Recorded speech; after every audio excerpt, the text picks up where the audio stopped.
Assalamu alaikum, alaikum, yeah. Assalamu alaikum, alaikum, yeah.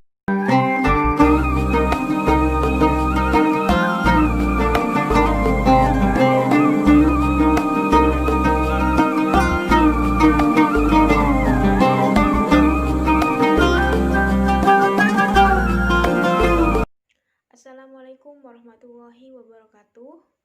Sebelum pembelajaran dimulai, marilah kita berdoa bersama-sama terlebih dahulu. Berdoa mulai.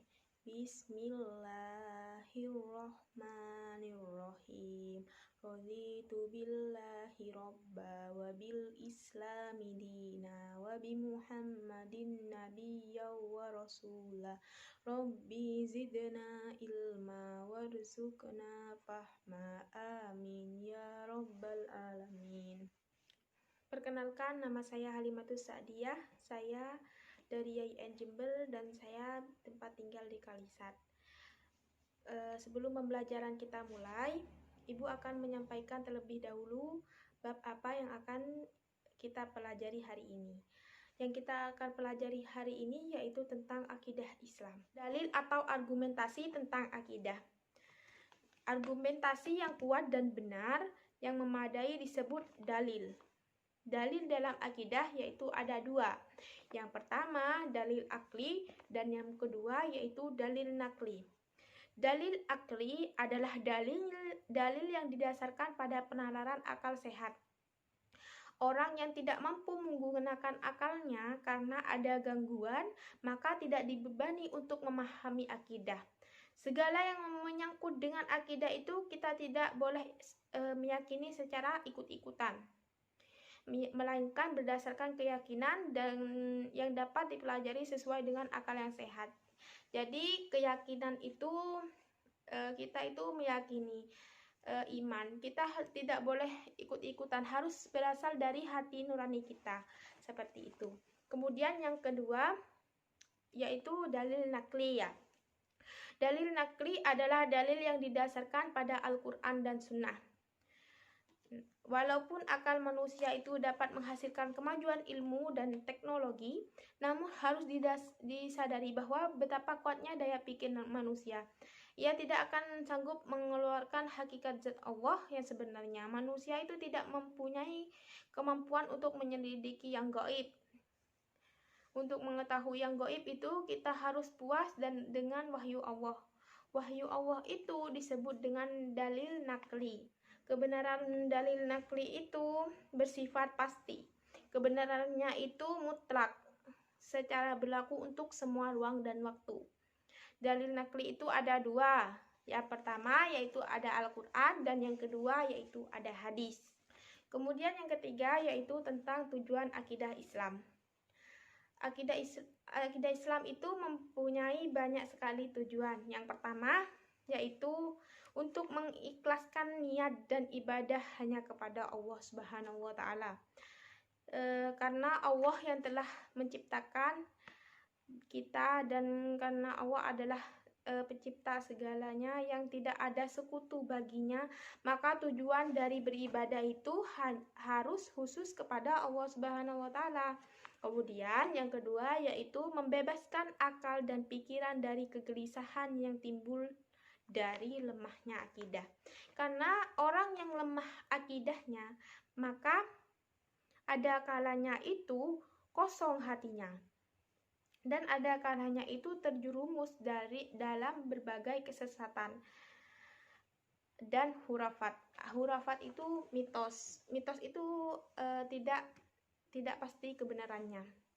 Kemudian yang ketiga yaitu ketenangan jiwa dan pikiran tidak cemas. Karena akidah itu akan memperkuat hubungan kita dengan Allah Subhanahu wa Ta'ala. Sehingga ia menjadi orang yang tegar dan menjalani berbagai persoalan-persoalan dengan sabar. Persoalan-persoalan, permasalahan-permasalahan yang telah dihadapinya dengan tegar dan sabar. Kemudian Yang selanjutnya yaitu meluruskan tujuan dan perbuatan yang menyimpang dalam beribadah kepada Allah serta berhubungan dengan orang lain berdasarkan ajaran Al-Quran dan tuntunan Rasulullah SAW.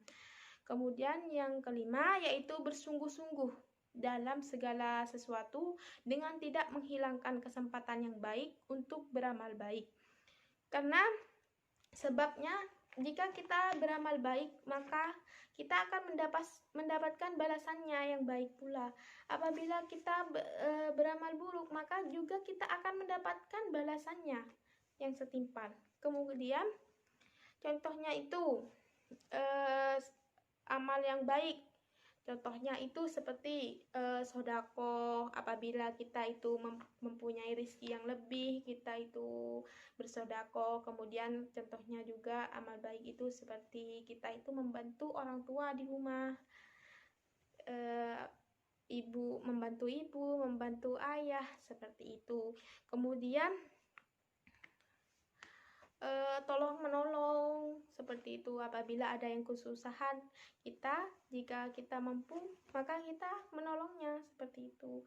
Kemudian yang selanjutnya yaitu amal buruk. Amal buruk itu contohnya itu seperti kita itu mencuri yang bukan hak milik kita, berdusta, seperti itu. Kemudian yang selanjutnya yaitu meraih kebahagiaan dunia dan akhirat dengan memperbaiki individu-individu dan kelompok maupun kelompok-kelompok serta meraih pahala dan kemuliaan. Jadi tujuan akidah Islam itu meraih kebahagiaan kita untuk kebahagiaan kita di dunia maupun untuk kebahagiaan kita di akhirat. Selanjutnya yaitu metode-metode peningkatan kualitas akidah.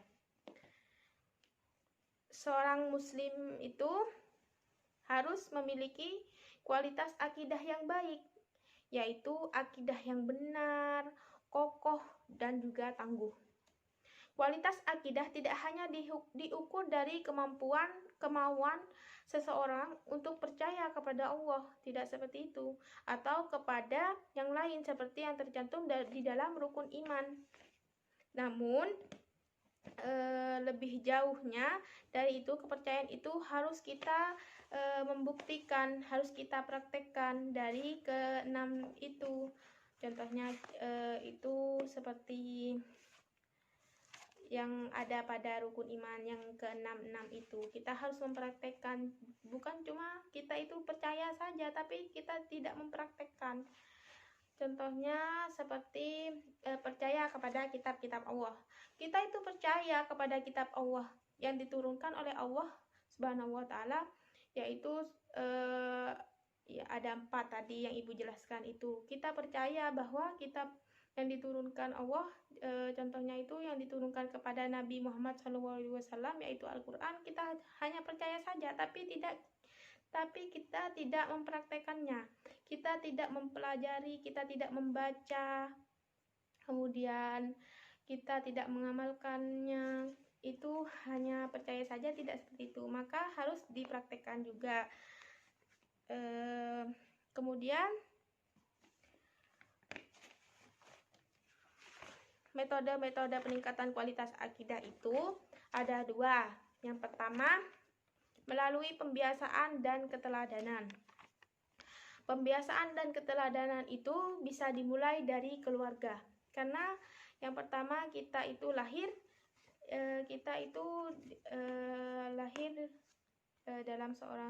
dalam rahim ibu. Kita itu lahir dari seorang ibu kita. Pembelajaran yang kita